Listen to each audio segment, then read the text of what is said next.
Hare Krishna. Very happy to present episode 2 of our Agents of Change talk show. Today's guest is His Grace Mahatma Prabhu. Mahatma Prabhu has been one of my greatest inspirations, my heroes in life. He's a very senior disciple of Srila Prabhupada with a lot of experience and lot of realizations. So in this particular episode, we discuss a lot of very important topics, from living authentically to humility to forgiveness. We have discussed a lot about belief systems, how to create the right kind of beliefs that work for us and not against us.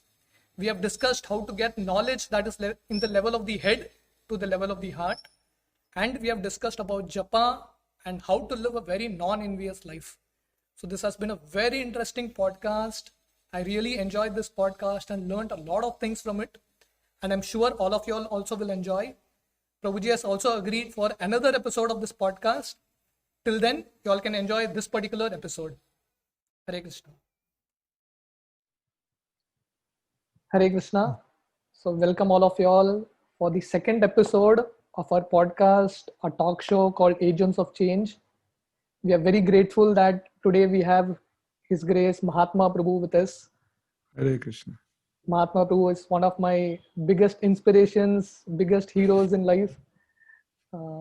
Mahatma Prabhu joined ISKCON way back in 1969, a very early disciple of Srila Prabhupada. He's been in this movement for more than 40 years. He served as the temple president in different cities, different centers and temples across the world. He's been leading book distribution. He's an expert singer. He has released a lot of Kirtan albums. And recently he does a lot of workshops on Japa, on Kirtan, on forgiveness, on vows, very beautiful workshops. And he writes very beautiful articles, which comes quite often now in the Back to God magazines. I've been reading most of Prabhuji's articles. Practically, I've read all your articles. Prabhuji gives his lectures also. He travels around the globe preaching. Have you read my book, Living the Wisdom of Bhakti? Yes. I've read your book. So Prabhuji has 3 books. Living the Wisdom of Bhakti. He's written a book called Japa Affirmations. And then Uplift Yourself to Uplift the World. So very amazing, It gives you a different perspective to the process of Bhakti altogether, a very practical perspective. So Prabhuji has really been my inspiration and a great hero in my life. So I'm very grateful that I'm actually getting to meet Prabhuji personally. Though this is not personal, it's still online, but still, I'm very grateful to him. Actually, this is one of my dreams come true, to talk to Mahatma Prabhu. So it's a very wonderful way to start the new year with Prabhuji's darshan and association. So Prabhuji, without wasting much time, can you first tell us how you got into Krishna consciousness? How did you meet Srila Prabhupada and any of your interactions with Prabhupada? Well, usually when I was younger, and people would ask me this question, I would just, explain the circumstances. I was a student, and that's where I met the devotees. And while I was in university, I studied Bhagavad Gita. And then I became convinced. And I didn't have strong material aspirations. And I was looking for the truth, and I was attracted to Bhagavad Gita. So that's the standard explanation externally. But later in my life, when people say, how did you get into Krishna consciousness? As I thought about it more, I thought it didn't start in this life, because there were so many circumstances which enabled me to take up bhakti. And in so many ways, my life was just being directed. The events in my life were directing me that way. So I began thinking, well, why did you become a devotee? I think probably because I already was, or I was going in that direction. And we know that it doesn't just start in this life. So I'll tell you something just to illustrate this. This is kind of interesting, because it seems like, from my own experience and the experience of others, if one is evolving spiritually and one is meant to take a bhakti, it just events transpire in your life that just make it happen, like that are out of your control. So I had a very interesting experience. I was very interested in understanding why I'm alive, why anything, like why do anything. I'm very inquisitive, and I was dissatisfied, and I felt like if I don't know why I'm alive, what life is for, then how can I do anything and be satisfied with it? And how could I be inspired to do anything if I don't even know why I'm doing it? This was at what age, Prabhuji? I was 19.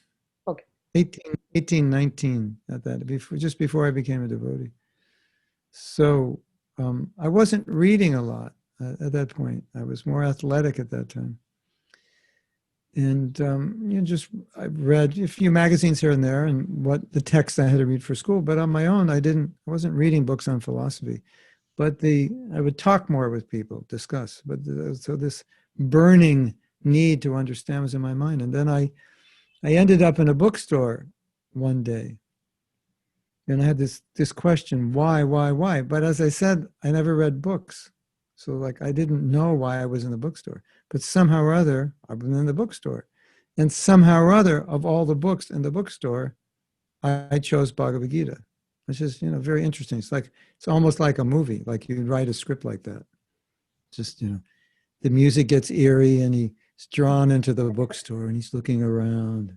And all of a sudden there's a light on Bhagavad Gita and it captures his attention, thousands of books. And so, it's interesting because I didn't really think much about it until I started writing about this event. And then I realized this is an interesting event because what happened afterwards kind of puts it in a broader context of how Krishna was moving me towards him. So it wasn't Prabhupada's Gita, and I didn't have any money with me, so I couldn't buy it. But then, as far as I remember, the next week, a few days after, or a week after, or 10 days after, we were registering for classes. And in those days, you register for classes by walking around the campus and signing up for a class. It wasn't online.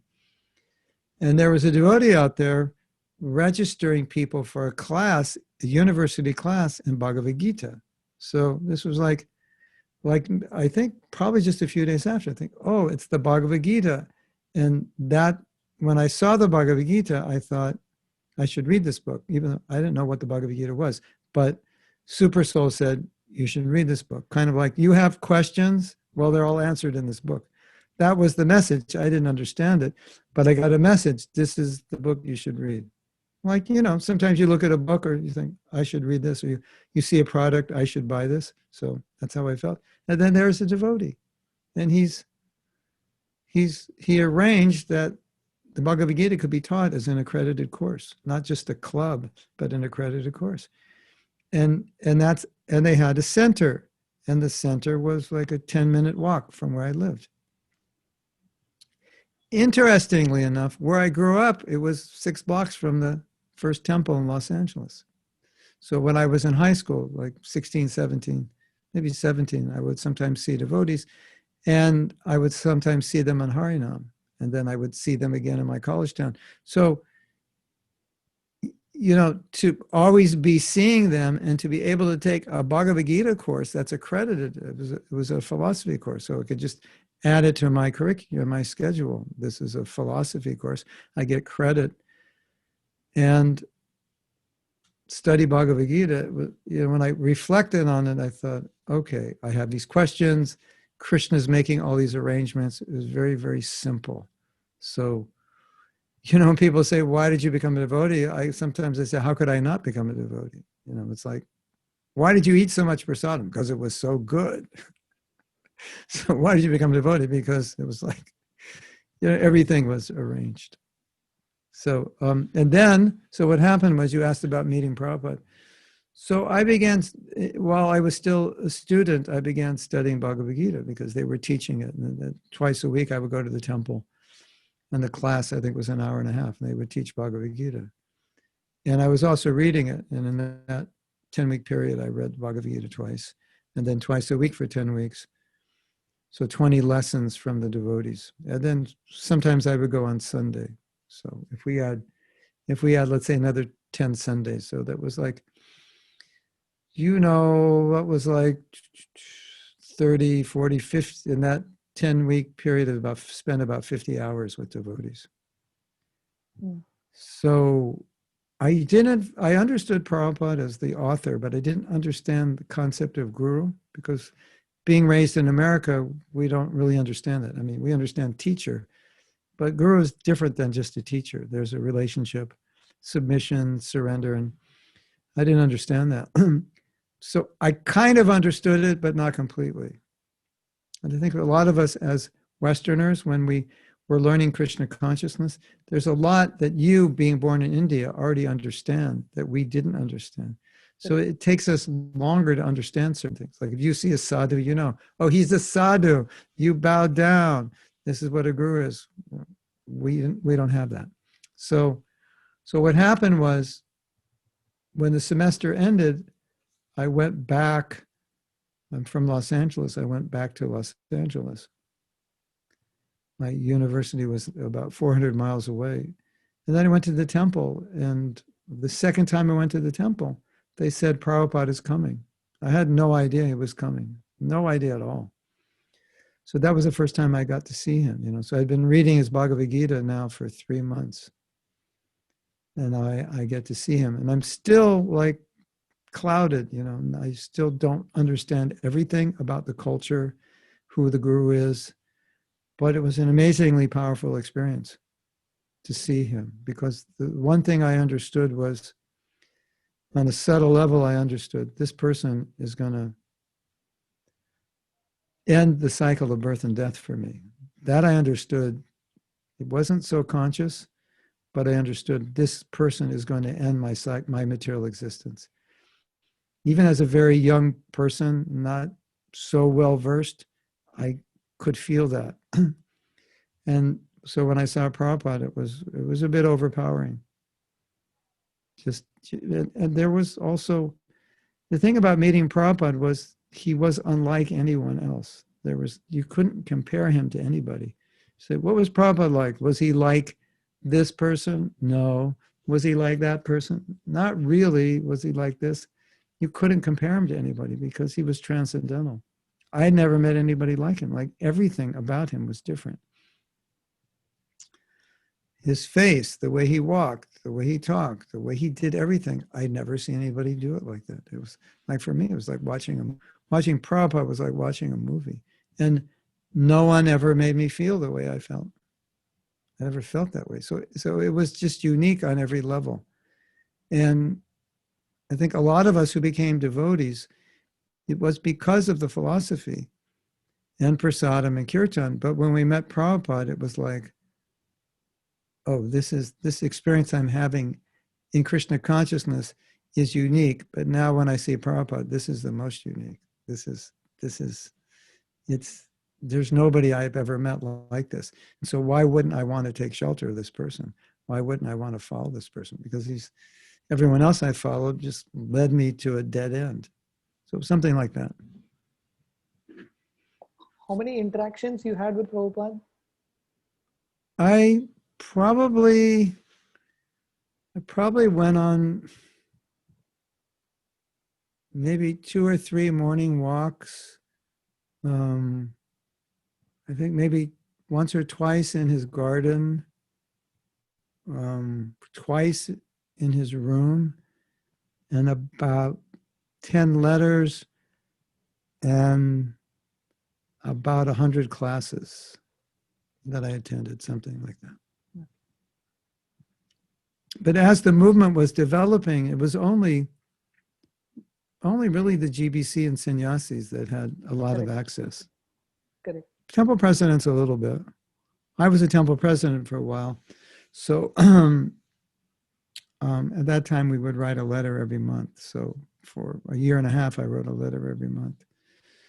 And he would always write back. So that was my biggest personal contact, was through the personal letters I wrote as president. And then I would ask questions. And for us, it was very exciting because it was like I was saying, I don't know if I was articulating it, but when I read Bhagavad Gita, it was like, this is what I'm looking for.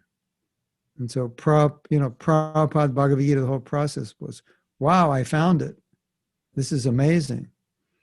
So everything, every day was just amazing because we were going deeper into the thing we wanted that we could never find. And we actually found it. And there were so few devotees at that time that it made it seem more valuable and more rare because there were only a few hundred people doing it in the world. Maybe when I joined, maximum 500, part of ISKCON.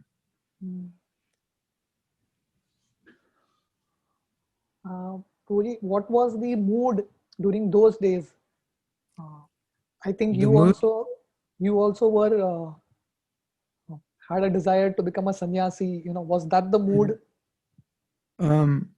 well,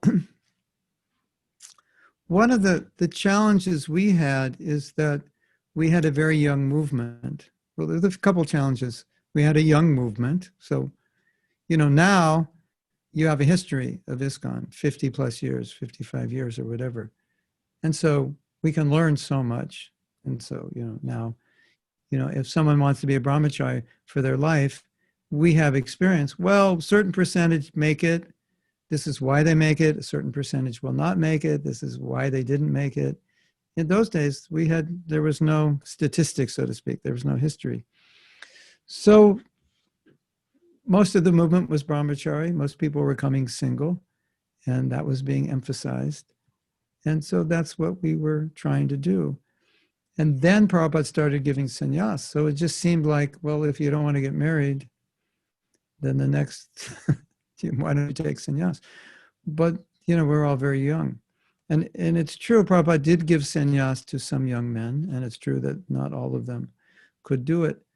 But it just seemed like for many of us, and for me, like, well, if you want to surrender, why not just become a sannyasi? Because then you're giving up everything. But we didn't have the maturity to know whether or not we were qualified.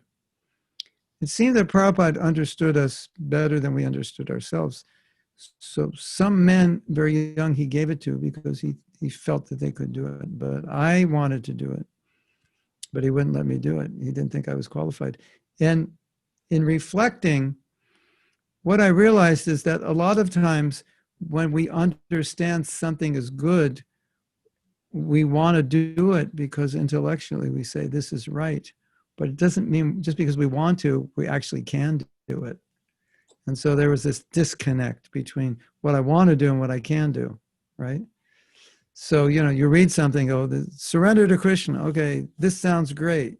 Give up everything. This sounds great. This is what it's all about. But can I do that right now? What are the steps to get there? That we didn't really, we just thought, yeah, I can do it. Why not? What else would I want to do? And I think part of it was we had just come out of material life. So we're thinking, well, I don't want to go back to that. That was horrible.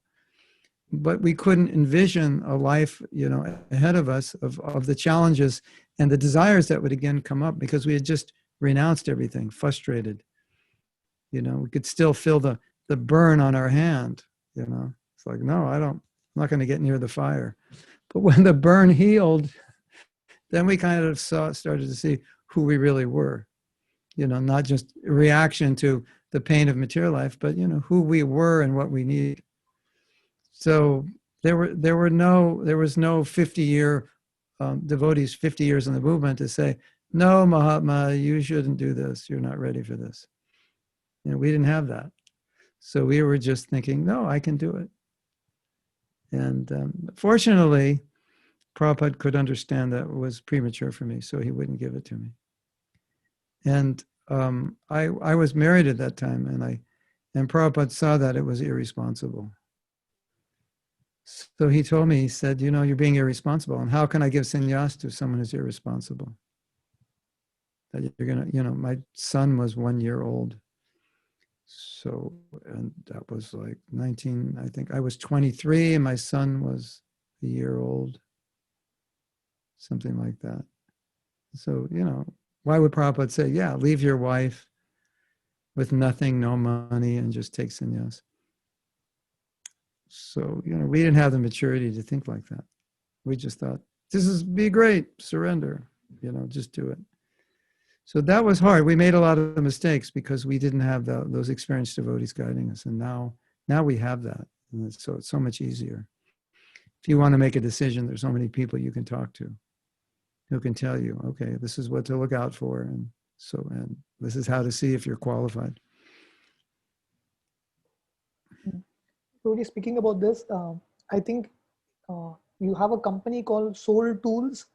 Probably now it is called the Sattva Way, right? Yeah. Yes. So you do one course called Managing Your Ego, shifting from falsity to authenticity. So, Yeah. I mean, connecting back to your life also, what you just spoke, how do you actually live an authentic life, a honest life? Yeah. Well, in the Gita, Krishna has a phrase, or it's translated into English as the introspective sage. So, of course, like we have the word spectacle, so it means to see, and intro means within. And as I meditated on this statement and just the word introspection, I began to see how essential it is for spiritual practice to be introspective. And introspective means to be objective about yourself. And ego is very subjective. I'm the greatest, I'm the best. Nobody's as smart as I am. Nobody's as qualified as I am. Everything I think is correct. Everyone else is wrong if they don't agree with me. That's the subjectivity of ego. But introspection is objectivity, being able to see, no, that may not be true that I'm the greatest, I'm the most intelligent, that I'm always right. Not that I'm not right sometimes, but obviously not always right. So introspection, perhaps we could say it means self-honesty, being able to admit where I'm weak, maybe being able to admit my faults. Ego doesn't want to do that.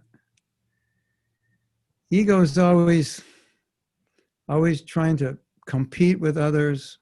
Ego is very insecure. Like we have to, to feel happy, to feel strong, we have to outdo somebody. If we lose, we can't deal with it. The ego just becomes depressed. And if we're in spiritual life, we have to be able to see these things, see ourselves, see our ego, see our desire to be recognized, see our weaknesses as they are, but without judgment, not berating ourselves, but just see them as they are. Be realistic. So I would say it's really a matter of being realistic about ourselves, because like we're talking about this sannyas position, that was unrealistic for me. And it was a lack of self-honesty, not recognizing that I wasn't capable of doing it at that point in my life. And so that's what self-honesty means. And ego is all about what other people think of me. And that's not what spiritual life is about. Spiritual life is we don't do things to impress people. That's material life. And so part of the problem is we come from material life into spiritual life, and a lot of times we bring that material mentality. That material mentality, it actually gets you ahead in the material world. It's common. People often will not think it's bad if you're competing, right? Maybe you step on someone's toes to get a position. Maybe you work really hard and your company outdoes another company, or you win an event, or you start a company and it puts another company out of business, and people will congratulate you for that. So that's very good. You worked hard, you're very smart. So that works materially, but in spiritual life, it doesn't exactly work that way. We're not going to compete with other devotees. We're going to serve them. We're not trying to outdo anyone or anything other than our own weaknesses. We're trying to overcome them. So that becomes the problem. You come to spiritual life and you have this success mentality, material success mentality, which is ego-based. And sometimes that enters spiritual life and it can ruin our spiritual life. spiritual life it's really the essence of it is humility. It's I am of all the people, of everyone, of all the devotees, I am the worst. That's how a pure devotee thinks, inconceivably. Of all my disciples, I am their servant. They are my gurus. And it's hard for us to conceptualize how someone could think like that, isn't it? Thank you. The guru is thinking his disciples are teaching him. They're actually his guru. I don't have disciples. Oh yeah, Bhaktisiddhanta was told, don't make disciples. And of course, you know that he had disciples. So it seems that he disobeyed that order. And he explained, he said, actually, I don't have any disciples. They're all my gurus. And I'm learning from them how to serve my guru by watching them serve me. Thinking that I'm their guru and watching them. I'm learning and I'm serving them. So I don't have any disciples. He once said, how many disciples do you have? He said, 4, 2 arms and 2 legs. They serve me. They are my servants. But other than that, I'm the servant of these other people you call disciples. I'm their servant. So that's Krishna consciousness. And I think it's important to know that that's the goal. Because when we have this material mentality, we think, well, maybe the goal is to have a position, have some recognition in the organization. Because that's, in India, right? If you've gone to a good school, like if you're from IIT or some other good school, people will highly respect you. If you work for a good company, you'll be highly respected, isn't it? Thank you. And that becomes very important for people because people are judging you by your education, by your job, company you work for, by the position in the company. So it becomes very important for everybody because that's how people are looking at us, how we're dressed, what car we drive, where do we live, what family we're from. And so what caste, it's like, it's pervasive, right? How we're being judged.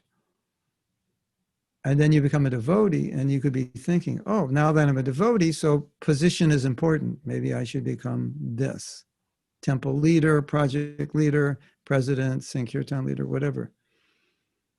And that's not what it's about. So sometimes it takes a while for us to understand. No, it's about, I'm not a Naham Vipra, I'm not a Brahmin, I'm not a sannyasi, I'm just a servant. And humility is the ultimate goal. This is like Bhaktisiddhanta.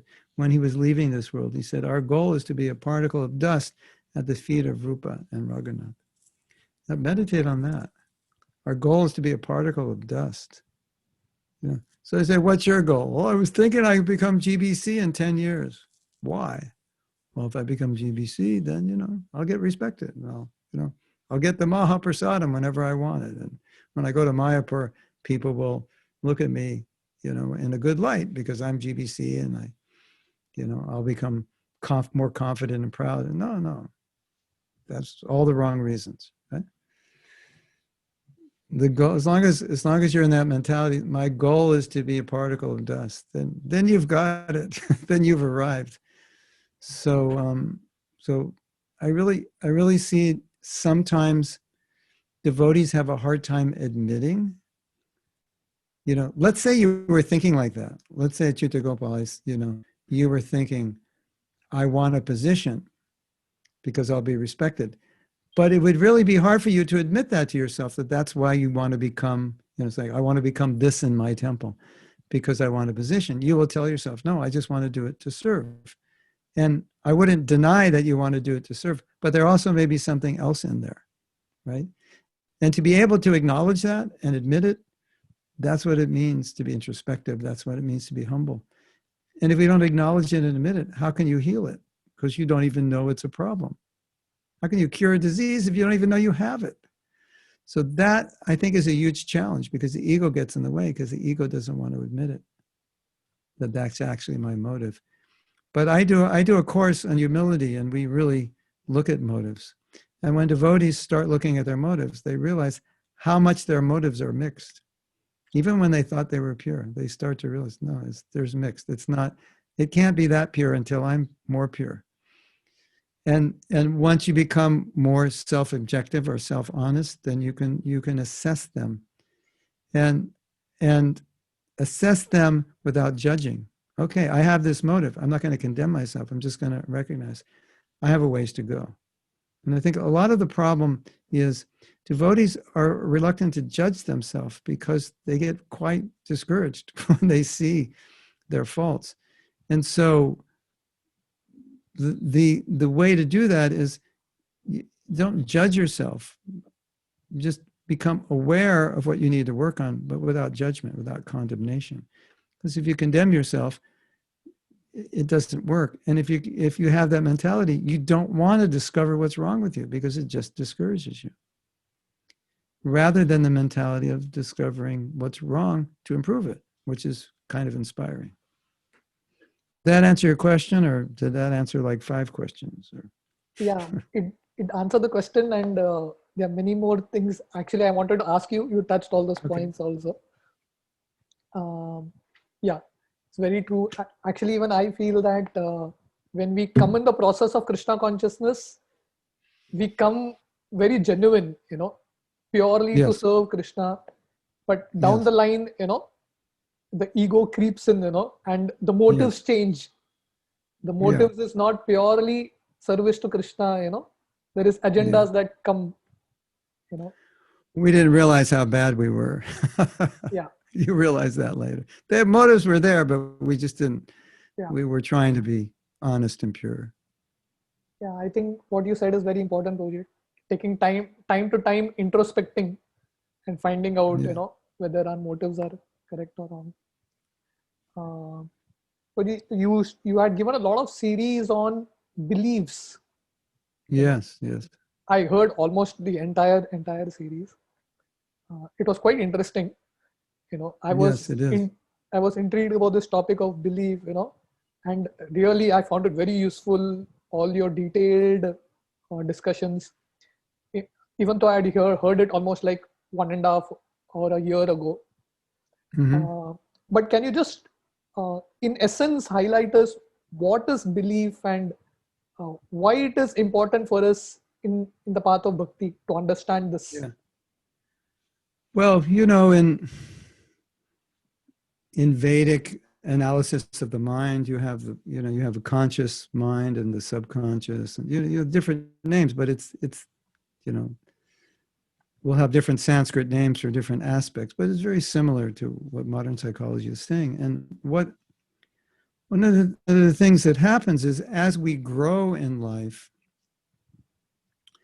we develop beliefs based on what we're told, based on what we experience, based on, beliefs in the society. It's just like you believe in things. Like American, when they see an Indian believing in so many gods and this 10-headed Ravana and this demigod, they're like, this doesn't make sense to them. But you grew up with that. So for you, it's just normal, So the culture has beliefs. You'll learn beliefs. You'll have experiences, like these kinds of people, when you're a kid, certain kinds of people, maybe they mistreated you. So then you have belief that these people are bad. Or maybe one person from that group mistreated you. But because you're young, you just develop a belief, oh, these people are bad. And is belief, the other kind of belief, is judgment and beliefs almost same? Judgments can create beliefs, or judgments can be consequence of belief. Okay. I'm making a judgment because of what happened. Today, this person from this caste did something to me. Next week, the person from the same caste did something to me. Now I'm making a judgment on this caste, which develops a belief that people of this caste are like this. So, and then the last way you develop beliefs, which is the way nobody does, is you decide what would be a better belief. And that for us is happening in Krishna consciousness because Prabhupada is really telling us what to believe and what not to believe, like women or mother. That's a belief system, right? And when young boys, it's probably true in India now, I admit for many of them, but in the West, young boys are not trained to see women as mother, but they're trained to see women as objects of their enjoyment. So what you're learning is affecting your beliefs. Because when I was young, it's like if you had a lot of girlfriends, that was like, well, that's what you're supposed to do. That's good. You're on the top of the pack now, congratulations. You're like 15 years old and you're being honored because you have new girlfriend every year. So that creates a belief in how you see women, dominate them, enjoy them, and so forth. So I think one of the important things for us to understand is that as we grow and as we experience life and as we learn and as we interact with our culture, we will develop beliefs. And not all those beliefs are helpful for us. Like the belief that the young boys get that women are objects of their enjoyment, that doesn't help them, especially if you're a brahmachari. Definitely you don't want that belief. So a lot of times what's happening is when we're trying to control our thoughts and we find we can't, we keep coming back to the same thoughts, although we're trying to control them. It's because a belief is generating those thoughts. And the beliefs are usually subconscious. We don't know we have them. So there's a lot going on inside of us that we don't even recognize.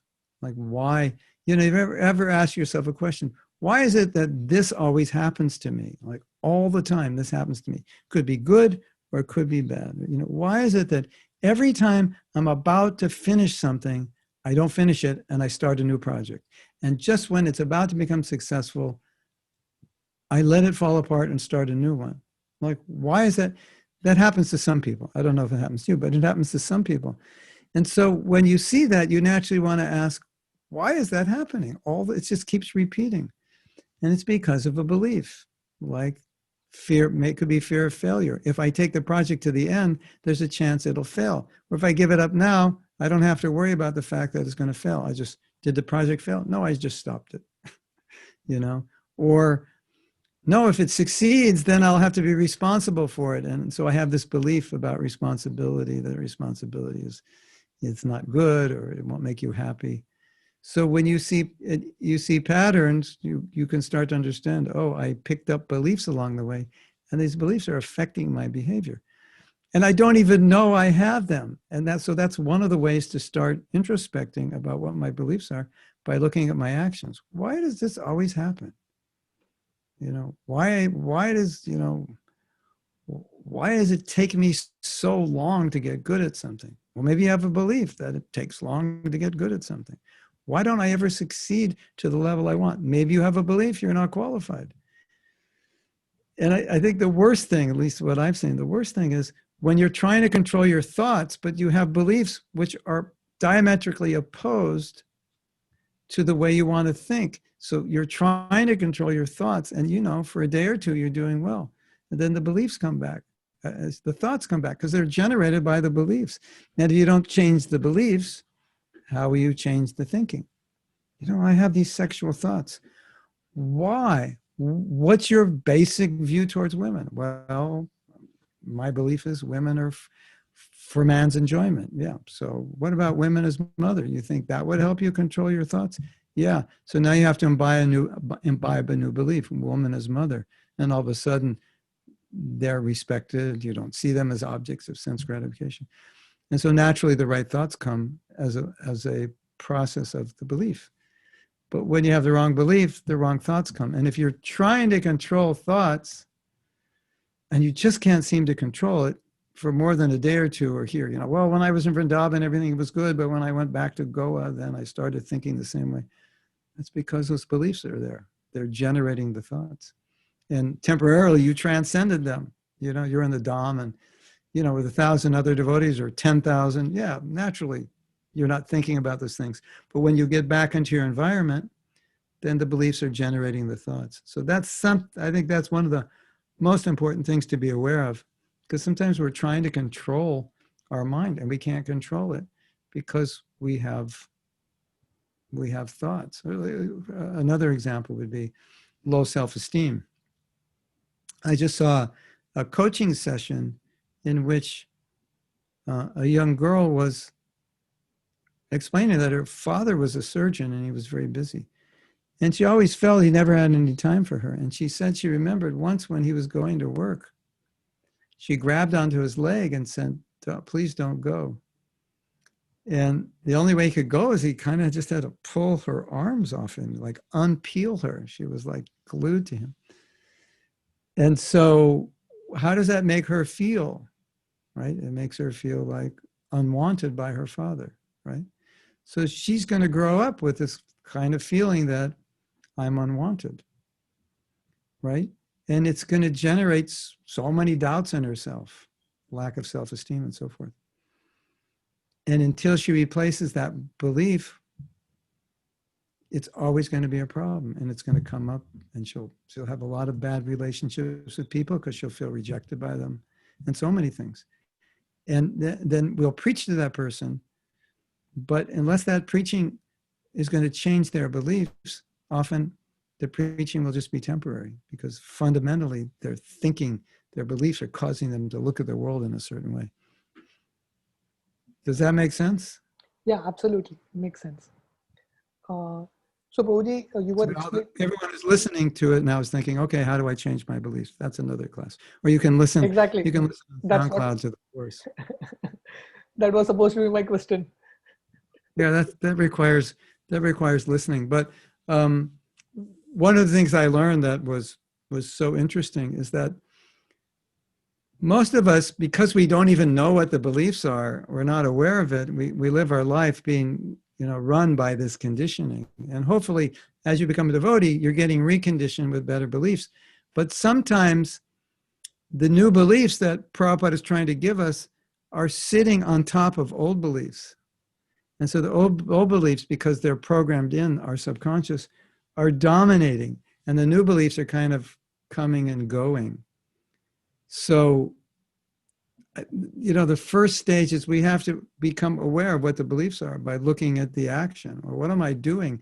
And then asking myself, I'm doing this, or I'm thinking this. What must be my beliefs if I'm thinking this way? If I always feel like, oh, the devotees don't like me and they're always giving service to others and I'm always in the worst position. And why am I thinking that way?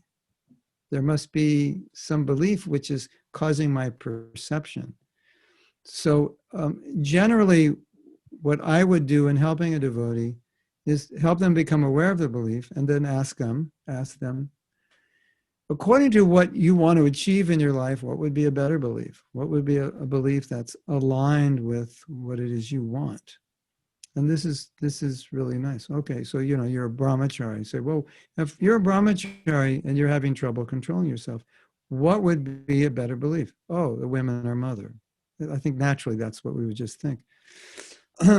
So there are many ways you can adopt new beliefs, but the first thing is to understand that what's happening is beliefs were thrown upon you unknown to you from a very early time in your childhood. And then later in life, due to experiences and social programming and what you read. And so at a certain point in life, you have to look at what are my beliefs and what are my goals? And then you'll start to see, I have lots of beliefs that are completely against my goals or in some way out of alignment for my goals. So then I start thinking, okay, if these are my goals, what would be the beliefs that would support it?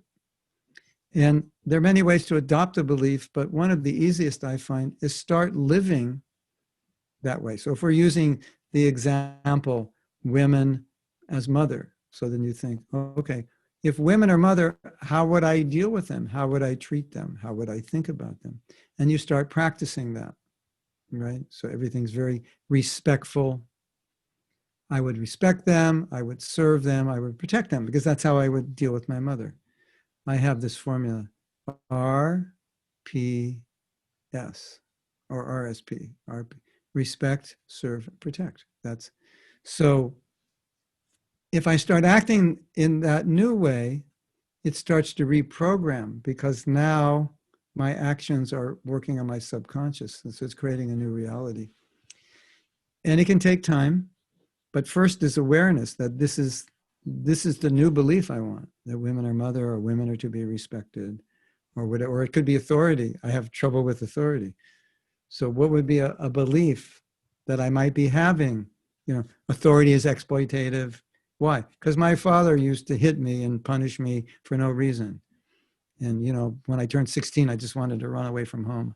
I hate people telling me what to do. So now I have a guru, I have a temple authority. To feel that way is going to be destructive. So how should I be thinking? What do I want to think? How do I want to see it? I want to see authority as someone who cares for me, who's loving, kind. And then I want to interact with that way. I want to interact with that realization. I want to be able to experience that from them and have trust and faith in them. So the thing is that I discovered maybe 20 years ago. I'm always discovering it, but the reality is there's a world inside of us of a lot of stuff inside of us we're not even aware of, and it's playing out, and that's why it becomes sometimes difficult to make changes, and we don't know why, because something inside is playing out we're not aware of, and we haven't changed it. So that's kind of a summary. But then those classes, I believe, are on my SoundCloud. Correct. So if any of you are interested in this topic, it's very interesting. It's really powerful. Yeah. I think it also one thing that when we are forming new beliefs by reading Srila Prabhupada books and everything, but then when we still keep holding on, or our attachments are there to the material things, the material style of success. You know, if you keep watching wrong things, then those beliefs keep reinforcing the negative ones. Exactly, exactly. And Prabhupada is instilling so many new beliefs, but if you don't practice them, then you never adapt to them in their life. That's the third process in the Vedic system of education. First, you understand, you assimilate, and then you apply it. And in it's only in the application that you actually things change. Because on the intellectual level, it's just potential. It's like you know what to do. But until you do it, it doesn't really make much difference. So I think that's where a lot of devotees run into problems. When you intellectualize something, you think you understand it. But you have to distinguish that's intellectualizing is, yes, you do understand it intellectually, but practically it doesn't mean that you've understood it. Because if you practically understand something, then how do we know that? We know that by how you're living, you know. So it's like if you're overeating and I say, well, Prabhu, that's not good for you. And you say, yeah, I know. So great. You know, yeah, I heard the class today that talked about overeating. Yeah, I understand it's bad for me. Then why are you overeating? Because I like to. So understanding it's only potential. You know, you may not act on it. So like you say, if we don't, then really we're just acting on the old conditioning. So it's really important when you're sitting in a class, if you're really going to benefit from it, you have to act on it. Otherwise, you don't really assimilate. You don't really get the realization. It doesn't stay with you. So I think, you wrote an article from head to the heart. Yes. So how does this, I mean, you already spoke about it, but then in few words, how does our theoretical realization that we are reading from Prabhupada books, how does it actually become a realization on the level of the heart, that conviction? I think one of the biggest problems. Yeah, you mentioned about introspection. I'm sure that helps. Yeah. From my experience, one of the biggest problems is just to know the reality of what you just described. Because so often we think we're actually living something, living the philosophy in some way, when we're not. And so that's a huge obstacle, just to become aware. I'm sure you've seen this in yourself, you've seen it in others, where we're doing something wrong, and we'll correct that person, and they'll say, no, I don't do that. And we see clearly that they do it, and they don't realize they're doing it. And the reason is, when you think you're doing something, you don't always become aware when you're not, because it's just the way the mind works, you know? It's kind of like singing out of tune. If you don't realize you're singing out of tune and you think you are, no one can tell you you're not, because you're not, you don't have awareness of it. So that's really a big issue, what I've seen, just bringing awareness. And part of the problem is, which makes it difficult, is that we read in our books about a devotee. A devotee is this, a devotee is that. And we're all called devotees. So we think, well, I'm a devotee. So, you know, I'm not like the karmis. I'm not like the non-devotees. They do all these things, but I'm a devotee. And if you've been a devotee long enough, you know that's not true.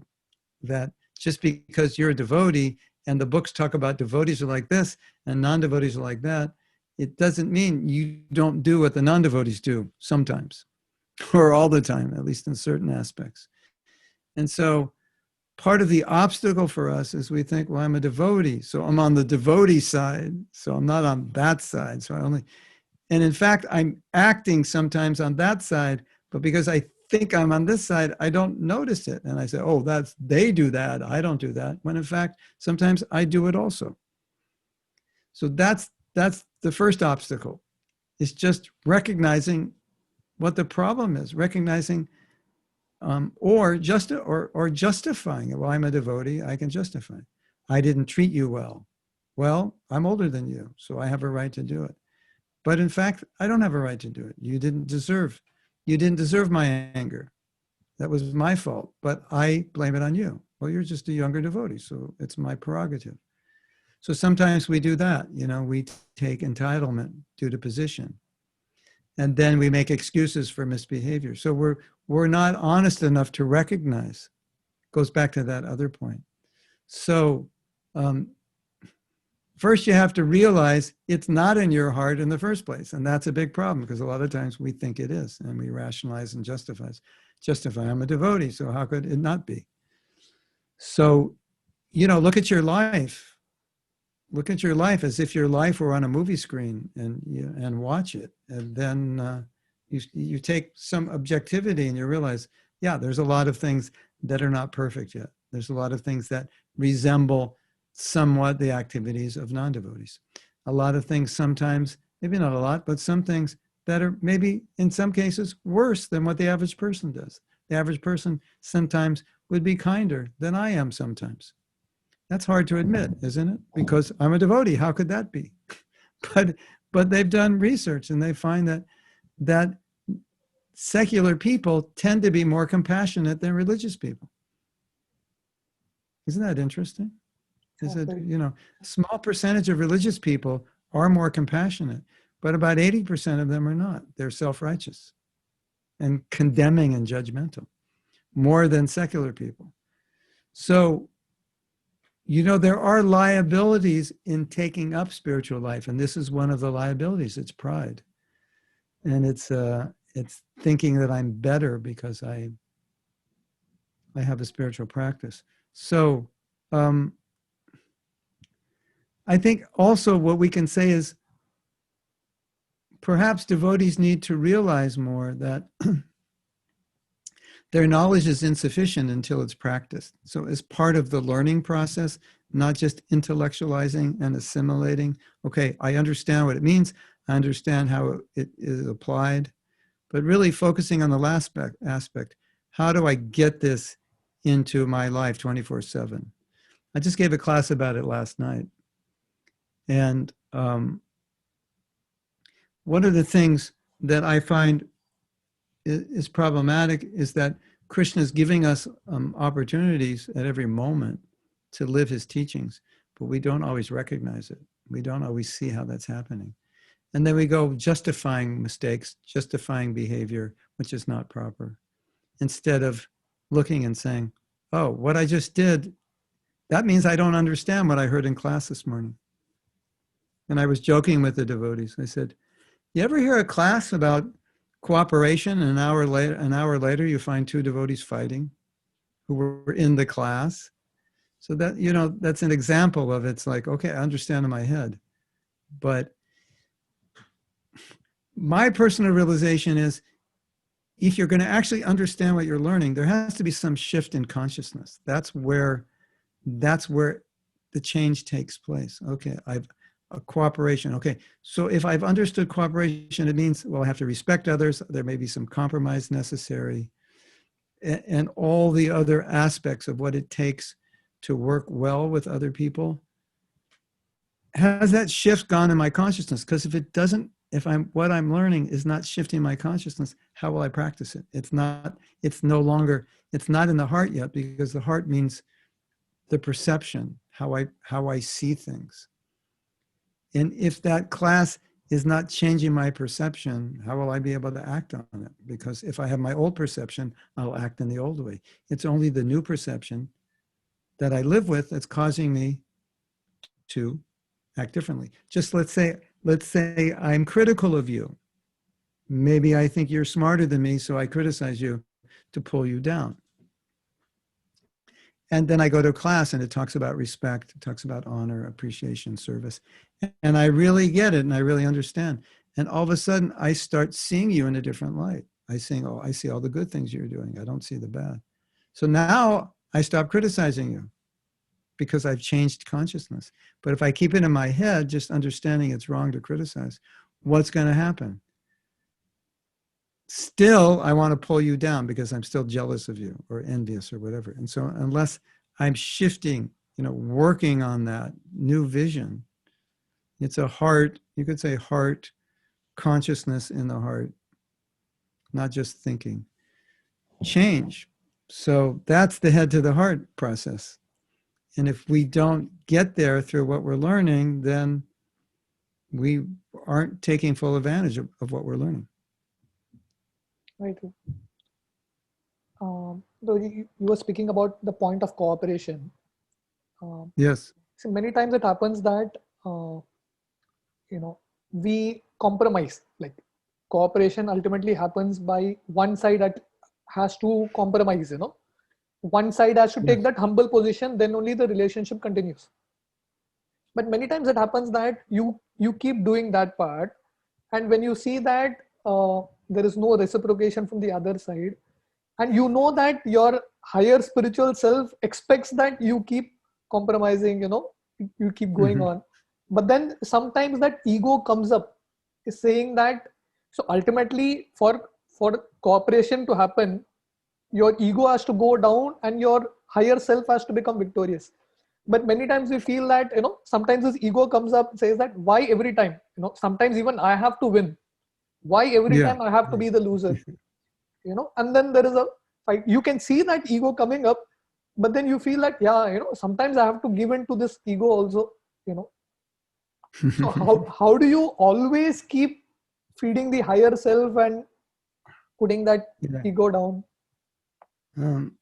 There's a couple ways you could look at it. I can give one panacea answer to start with.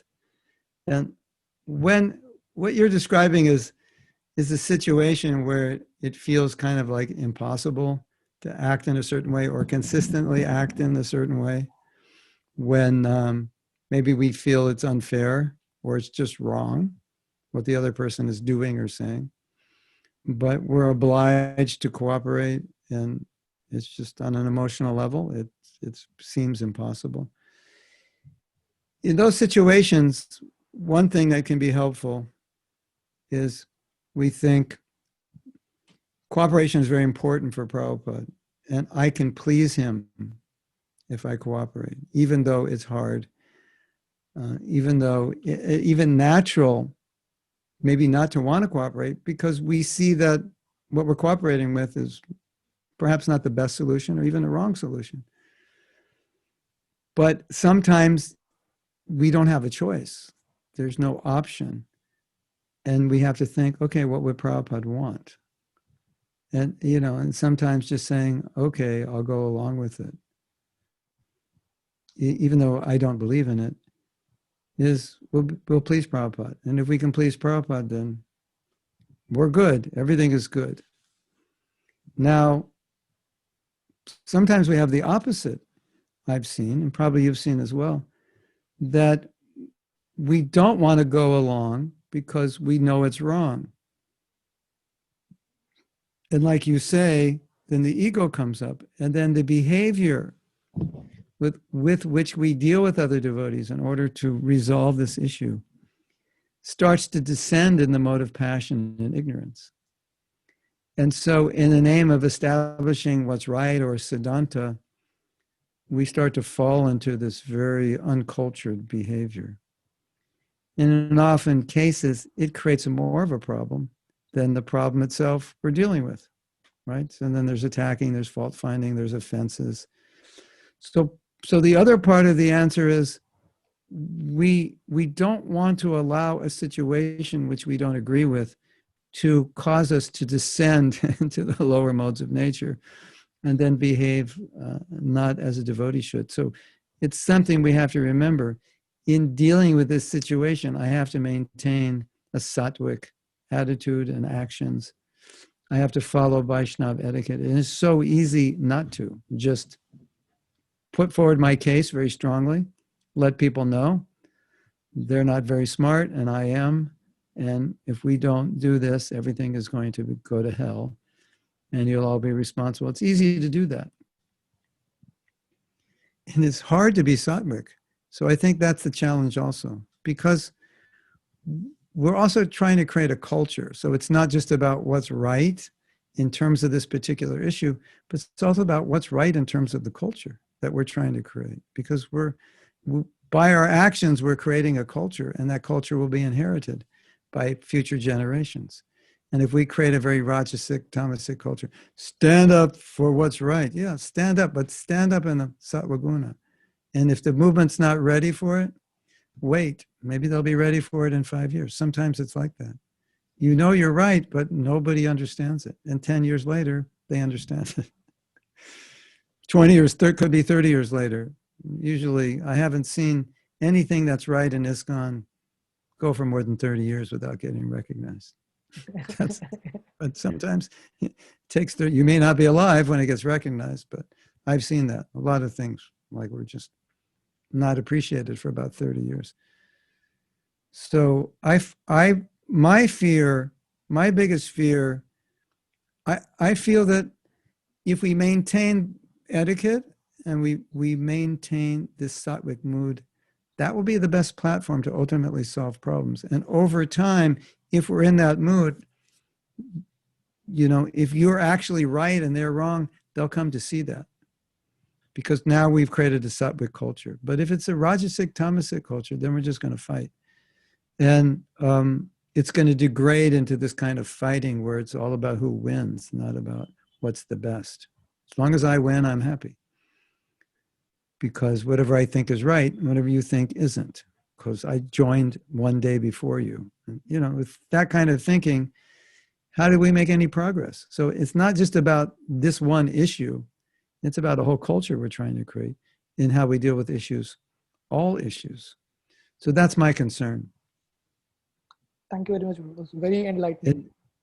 And that nature that I'm right, you're wrong, well, everybody, that's just material nature. We all feel that way. And Prabhupada wanted us to get along. And so if I can be an agent for cooperation and getting along, that's a great service. Even if I have to step back and say, okay, for now, I just won't say anything, even though I think it's wrong. And with confidence that gradually, because devotees are smart and sincere, the truth will pervade. It just may take 30 years or whatever, 10 years or 50 years, who knows. Yeah. There's one of your quote, a similar quote, when there is a lack of etiquette, then our conditioning tends to take over us and we think we have the right to criticize. Yeah. Yeah. This is such a big problem that I think I have the right to blank. And if that blank is something which is not Krishna conscious, that statement doesn't make any sense. I have a right to, it would be like saying I have a right to break the regulative principles. And everyone would say, well, that's the stupidest thing I've ever heard. You have no right to do that. But now I'm saying I have a right to criticize, or I have a right to do this because of nothing should justify an action which isn't Krishna conscious. That doesn't make any sense. But that's how the mind works. Sometimes we think like that. I'm justified in becoming angry at you because you don't understand the philosophy. Oh, well, help me understand it then, you know. Yeah, it's a big illusion, I think. Yeah. Yeah.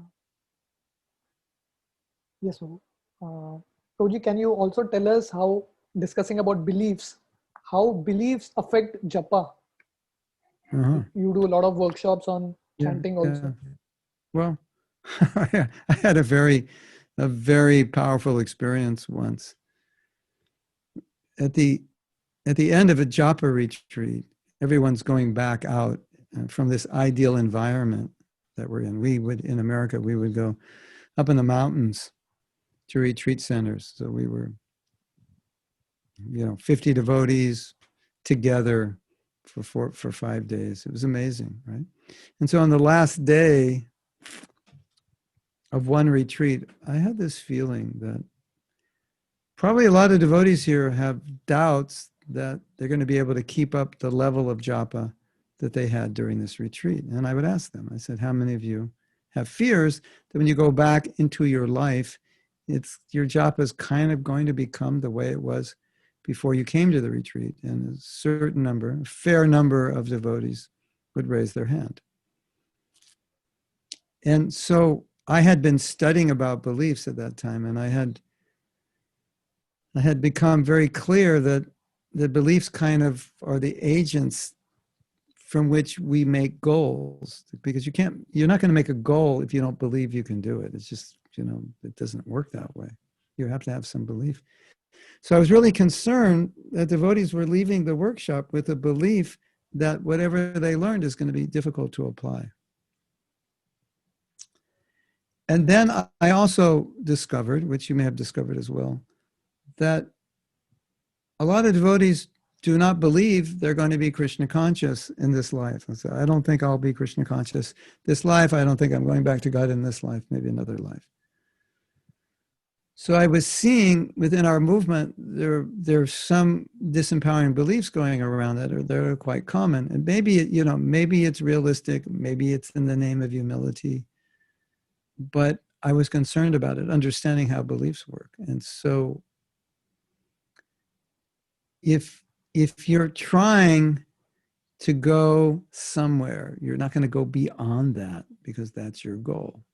So I started to see how devotees' goals were often connected to beliefs of what they could achieve. And it was kind of what they could achieve based on their own ability, not what is possible transcendentally. And so I was really concerned that if you leave this workshop with the belief that it's going to go back to the way it was, you've already defeated yourself before you even got home yet. And so I would work on helping them understand something about beliefs and showing them that a lot of your belief about what you can achieve and a lot of what you achieve in japa is connected to your belief. And to not go back thinking this is what's going to happen unless what you're thinking this is going to happen is something good, because that is going to help you achieve what's good. And then we had this other little interesting discussion about everyone knows how when you chant in the afternoon, your rounds aren't good. Your rounds are good in the morning, but in the afternoon, they're not good. Or the evening, late at night before I go to bed and I'm tired, they're not going to be as good as they are at 4 in the morning or 3 or 2 or whatever, which is generally true, but that's also a belief. It's a belief based on experience, because every time I chant my rounds in the afternoon, they're not good. Every time I chant them in the morning, they're much better. So now I have this belief that rounds in the afternoon are not good. So every time I have to finish my rounds, and maybe in Goa, you go to the beach and take a walk, they're always bad because that's what I expect, because that's my belief. So because I had done a lot of work on beliefs, I could transcend that, or I could work through that. And so I wouldn't allow myself, if I have rounds left. Right now in COVID, I go out for a walk every day, like 4 or 5, and finish my rounds because I need to walk to get some exercise. So I don't go out thinking, well, it's 5 o'clock, it's the afternoon, it's going to be bad. I just go out thinking let's make them good. Why not? And so I started asking devotees. I said, so what are your rounds like outside the morning? They're not very good. Everybody knows they're not going to be good. They're bad. And so we would, I would let them talk about that. And then I would say, okay, has anyone here ever chanted some really good rounds like at 10 o'clock at night? And a few people would say, some of my best rounds were at 10 o'clock at night. Anyone ever chanted good rounds at 3 in the afternoon? Some of my best rounds were, okay, I'm breaking your conception, because until you break that conception, you are automatically, the way beliefs work is you automatically do what your beliefs tell you, because your beliefs have to sync or align with reality. That's the way they work, right? So if you chant good rounds at 3 in the afternoon, it doesn't sync with your belief that you can't. So automatically, subconsciously, you'll actually cause yourself to chant bad rounds to sync with that belief, which is crazy, isn't it? But it's a reality, and it's good to know that. So once you know that, then you can say, okay, it's 3 o'clock in the afternoon. We're gonna chant, or we can chant excellent rounds now. We can do it. I have to shift my belief. And then you'll find it, you might say, well, could I actually chant as good as the rounds at 3 in the morning? I can't say that for sure, but what I can say, you definitely can chant good rounds if you reframe your belief. So again, it goes back to this idea that beliefs come from experience. And especially if I have the experience that rounds at 3 in the afternoon are bad, you have the experience. All the devotees in Goa have the experience. All the devotees in Alachua, everyone's saying, yeah, 3 o'clock, oh, man, those rounds are so bad.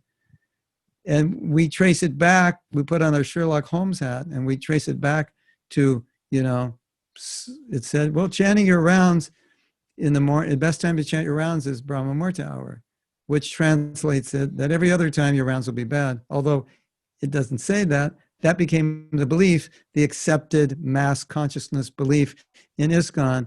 And so you just inherited as a new bhakta, and all your rounds in the afternoon, if you're a pujari or whatever, they're just going to be bad, because that's how it is. So it's kind of interesting, isn't it? To see that whole process work. And so, when I studied beliefs and I did work on myself, then I started seeing all kinds of beliefs. This is not just with Japa. There's all kinds of beliefs in ISKCON going around. If you do this, it's bad. And if you do this, it's good. And so once you understand the process of beliefs, then you have more control, because then you can think, well, wouldn't it be better to believe that I can chant good rounds any time of the day? Wouldn't that help? And you think, yeah, it would. And so you adopt that belief. Well, let's put that belief hat on and let's see what happens. And when you put it on, you realize, yeah, I did chant some pretty good rounds at 3 in the afternoon because I changed my belief about it. Otherwise, it's like I'm destined to chant bad rounds before I even put my hand in my bead bag. Isn't it? Or, this grihastha life is hell. All right, so if you ever get married, you're ready for hell. Grihastha life is a failure. Oh, so as soon as you leave the brahmacharya ashram, you spend the rest of your life in depression. I failed my guru. I failed my process. So we have to be aware of these things. And I don't know if this is true today very much, but I know in my generation, at least my experience, the grihastha life was so difficult because we saw it as just Maya. And everything about it was Maya, and in your grihastha life, it's bad, it's a dark well, etc., etc. So with those kind of beliefs, we were like doomed to fail right from the get-go, even if we were compatible. It's like, not everyone had those beliefs, but if you had those, it was like, okay, you don't have to bet on this marriage. This marriage will fail because of the beliefs. So, everyone should become aware of that. If you're looking at your life and wondering why it is the way I don't want it to be, maybe you have a belief that's still acting on you and you're not aware of it. And then you go backwards and say, well, what must I be believing if, this marriage is horrible, but we actually like one another? What must I be believing? And you go back. All those things I heard in those brahmachari classes for years about how bad grihastha life is. Maybe that's what's going on. And in some cases, it's completely true. It is what's going on. So it's really good to know these things, isn't it? Very true. Yeah. I mean, you were editing my book, Japa Meditations. Yes, yes. I realized that while you were correcting, I realized that probably there were so many wrong beliefs I had. So many things that were getting shattered. And even in today's session, so many things are happening. So many wrong beliefs that are opening up. Yeah, it's hard to know them because they're not in our conscious, they're in our subconscious, and we only notice what's in the conscious. So you have to, through a process, become aware of your beliefs. As you practice it, you start to become aware more and more. Very true.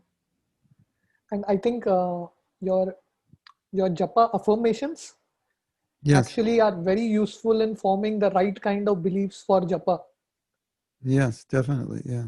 Because the affirmations are in the present tense, so you already feel that confidence that you can really do japa well. Yeah. Well, it's the state of consciousness with which we enter japa has a huge effect, as it does with everything, right? If you're going to give a talk at a college, 1,000 students, you know what to say, but if you're in a bad mood, if you're tired, if you really don't want to do it, it's not going to work well. It's not going to communicate. But if it's a topic that you're really inspired by, this was your old college, you've always wanted to be on stage talking, it's going to be, you're in a different consciousness. So there's a consciousness we need to be in when we chant japa, and a consciousness we need not to be in. And that's what that book is helping us do. And as far as beliefs, beliefs affect everything, and there's a it's just a reality that a lot of times we're making things hard for ourselves because we have a consciousness which kind of makes it impossible to succeed in some things. I can't do this. Go on book distribution. I can't do this. Give a lecture. I can't do this. Chant good rounds. I can't do this. Right from the get-go. So this japa affirmations is to put us in the ultimate consciousness. You could have an affirmation for book distribution. You could have it for reading Prabhupada's books. You could have it for grihastha life, for brahmacharya life. You could have for anything, just to put you in this optimal consciousness, as you're saying, to override those other beliefs that may be saying, no, you can't do this, which is, I don't know why it's like that, but the mind seems to want to sabotage us all the time. A lot of it's because if you've never done something before, then your mind will say, you can't do this, you've never done it. But there's always a first time. And why not use the mind and say, hey, you can do this. Why not? Let's do it for the first time. Right? Very true, very true, very true. Even before I had started this podcast, this is my second episode. The first one also, I was absolutely not sure whether I can do it or not, whether I'm good at it or not. Oh, okay. Yeah. Completely doubtful. But then I said that if I don't try it, I'll never find out. Yeah, exactly. Prabhuji, one more thing. If Krishna, yeah. But there's another thing also. In bhakti, the beauty of bhakti is it doesn't matter if we're successful. So that's a different belief. Yeah, the belief is, it's about devotion. It's not about producing results necessarily. Right. So let me try Krishna. If Krishna is pleased by my effort, then that's all that matters. And that makes it easier to do everything. Very true. Right? Yes, very true. Roji, you also give seminars on forgiveness. Yes, I think you do like proper workshops where you actually yes, make people release their resentment and anger that they have. yes, Uh, I think in your own life also, I read it in one of your articles that some guru or GBC in ISKCON left the movement and you felt very betrayed, yes, and yes, you yes. withdrew in a shell, and it took years for you to actually Yeah. forgive and move ahead. Only 18 years. It was, I came across forgiveness by accident, and then I applied it on this issue. It was a guru GBC who left.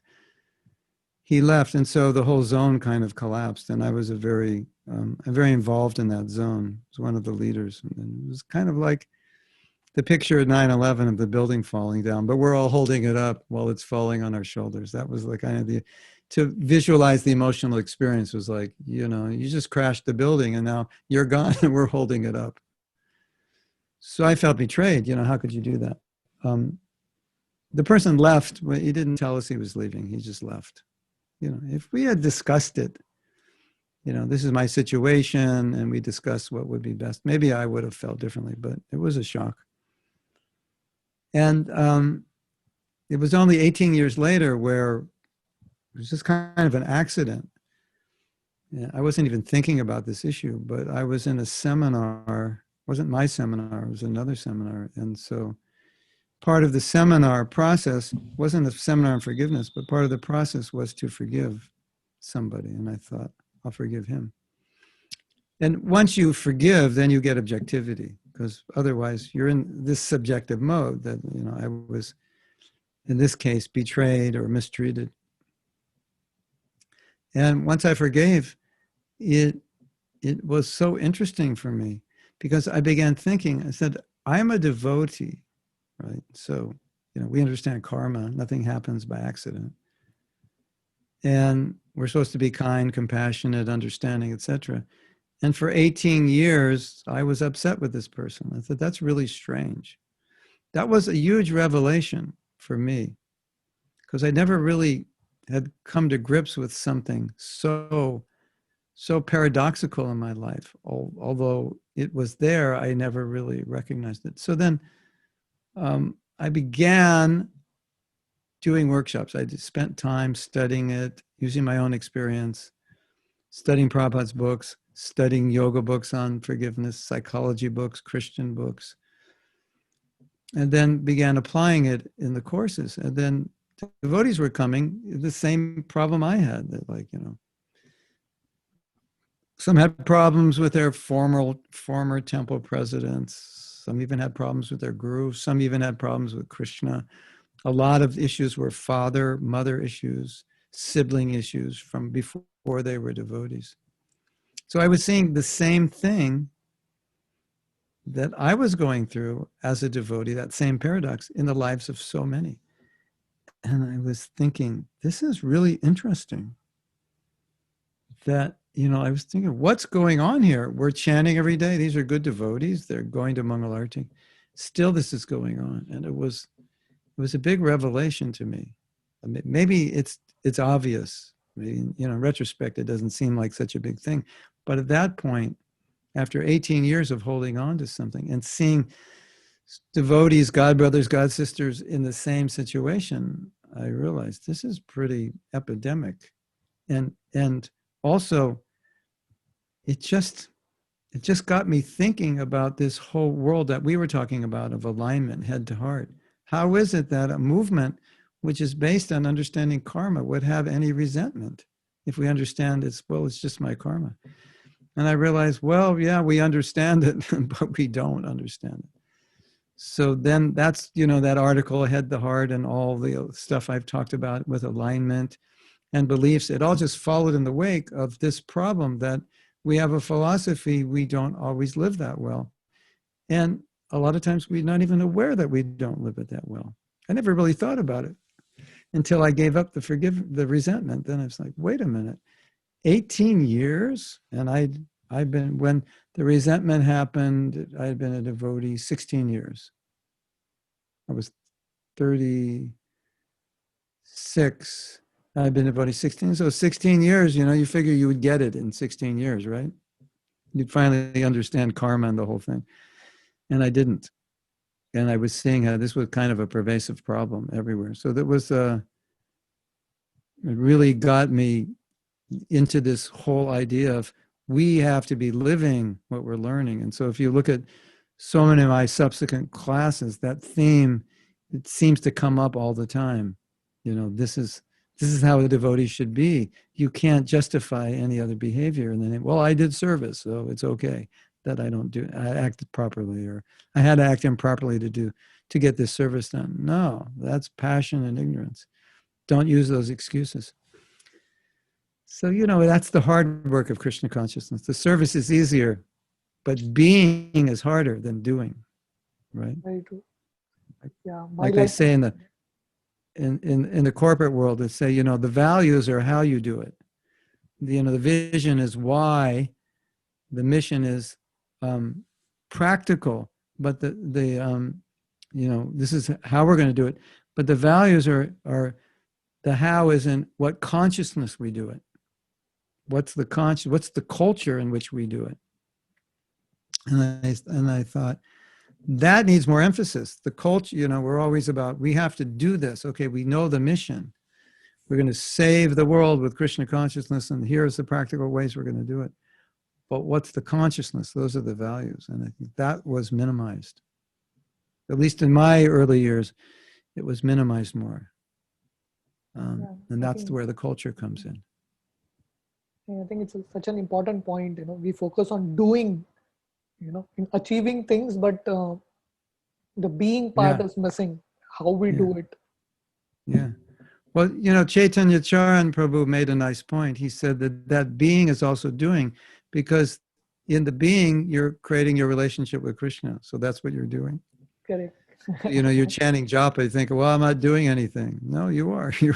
You're actually making your relationship with Krishna a little closer.